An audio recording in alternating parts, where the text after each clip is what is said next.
दो रास्ते हैं आपके सामने। नौजवानों, सारा वक्त याद रखना कि हमेशा आपके सामने दो रास्ते आएंगे।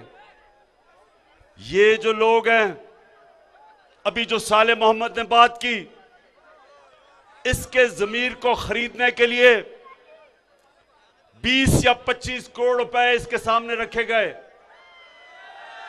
ये जो इस्लामाबाद में मंडी लगी हुई है, इसमें लोगों के जमीर को खरीदने के लिए 20 और 25 करोड़ की ऑफर दी जा रही है। साले मोहम्मद के सामने भी दो रास्ते थे। एक रास्ता था कि ये पैसे ले ले और कहे जी इमरान खान तो बड़ा बुरा आदमी है, और मुझे अभी पता चला है, मेरा जमीर जाग गया कि ये तो बहुत बुरा आदमी है, इसलिए मुझे तो पता ही नहीं था कि ये इतना बुरा है। मुझे तो अब पता चला है कि पीटीआई ने तबाह कर दिया पाकिस्तान। तो एक तो ये रास्ता है, पैसे पकड़े और कहे जी मुझे मेरा जमीर जाग गया इसलिए मैं उधर जा रहा हूं। एक दूसरा रास्ता है। वो दूसरा रास्ता, नौजवानों, मुश्किल रास्ता है, लेकिन वो आपके नबी सल्लल्लाहु अलैहि वसल्लम का रास्ता है। उनका आसान रास्ता नहीं था। जो सच और हक का रास्ता, नौजवानों, वो आसान नहीं होता, मुश्किल होता है। सारा वक्त ये चूहे मिलके आपको बुरा भला कहते हैं, गालियां निकालते हैं, जमा होके डराते हैं, ब्लैकमेल करते हैं। लेकिन नौजवानों, इंसान की अजमत का रास्ता ही मुश्किल रास्ता है। तो मैं साले मोहम्मद आज आप सबके सामने आपको इसलिए खराज तहसीन पेश करता हूं कि 20 करोड़ क्या 50 करोड़ भी आपको वो ऑफर करते, आपने नहीं जाना था उसके साथ। आज अल्लाह के सामने उसका शुक्र अदा करता हूं कि मैं सुरखरू हूं। क्यों?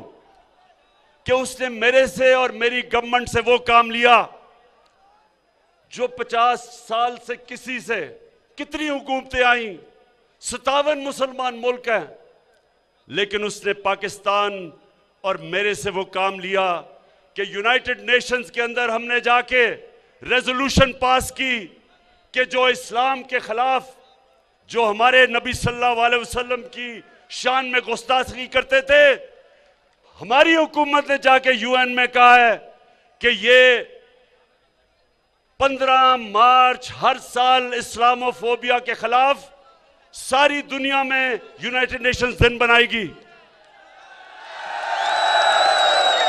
और मुझे यह बताएं कि 30 साल से फजल रहमान सियासत कर रहा है दीन के नाम पे, उसने क्यों नहीं ये किया?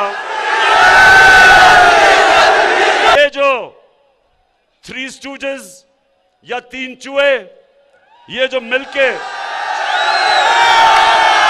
ये शिकार करने मेरा आ रहे हैं चूहे, इंशाअल्लाह इन चूहों को शिकस्त इसलिए हम देंगे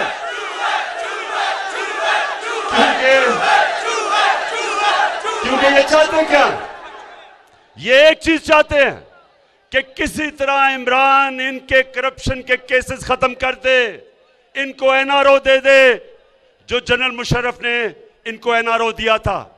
सारी जंग ये है, अदम एतमाद की जंग का सिर्फ एक मकसद है कि किसी तरह, जिस तरह जनरल मुशर्रफ ने इनकी करप्शन के केस माफ किए थे, इमरान खान भी वो कर दे।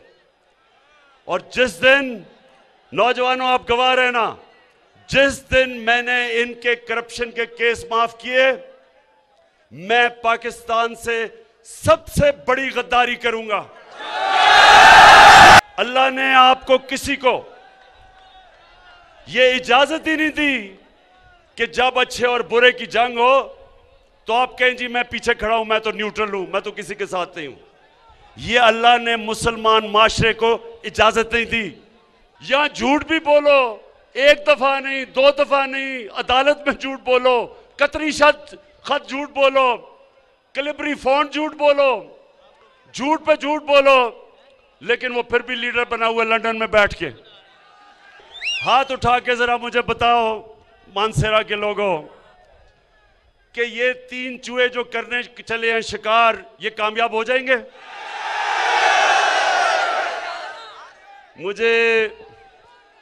मुझे ये चूहों के ऊपर थोड़ा तरस भी आ रहा है, क्योंकि चूहा नंबर 1 शहबाज शरीफ, उसने अपनी अचकन सलवाली थी, प्राइम मिनिस्टर के ख्वाब देख रहा था, बड़े बड़े उसने बयान दिए कि जी यूरोपियन यूनियन के इमरान को तनकीद नहीं करनी चाहिए थी। फिर जी कि मैं अगर होता तो मैं एब्सोल्युटली नॉट ना कहता, मैं अमेरिकनों को नाराज ना करता, मैं तो अमेरिकन देखूं या यूरोपियन देखूं या कोई भी बूट देखूं, मैं तो पॉलिश करने शुरू कर देता हूं। शहबाज शरीफ, तुम्हारा नाम तो मैं चेरी ब्लॉसम रख देता हूं, वो जो पॉलिश नहीं होती, जो ये लोगों के जूते पॉलिश करता है सारा वक्त कि जी मुझे किसी तरह वजीर आजम बना दो। शहबाज शरीफ, वो तो अचकन को संभाल के रख लो, क्योंकि वो मेरे ख्याल में आपको किसी और को देनी पड़ेगी, क्योंकि शरीफ खानदान के दिन इस मुल्क को चोरी करके लूटने के चले गए हैं। शरीफ खानदान तो अब ऐसे लग रहा है कि ये अब लंदन में जाके सियासत करेंगे, और अगर ये लंदन चले गए ना, ये सुने जरा, अगर इन्होंने इंग्लैंड में सियासत की तो मुझे यकीन है कि थोड़ी देर के बाद इंग्लैंड पाकिस्तान से कर्जे मांगेगा, क्योंकि कहेगा हमारा दिवालिया निकाल दिया। 27 तारीख को इस्लामाबाद में मैं सारी कौम को दावत दे रहा हूं। सारी कौम निकलेगी तुम्हें यह बताने के लिए कि कौम तुम्हारी तरह की सियासत की कब्र खोद रही है, इसका जनाजा निकाल रही है। इनकी जनाजे के ऊपर एक नया पाकिस्तान खड़ा हो रहा है, वो पाकिस्तान जिसकी वजह से यह मुल्क बना था, जिसकी वजह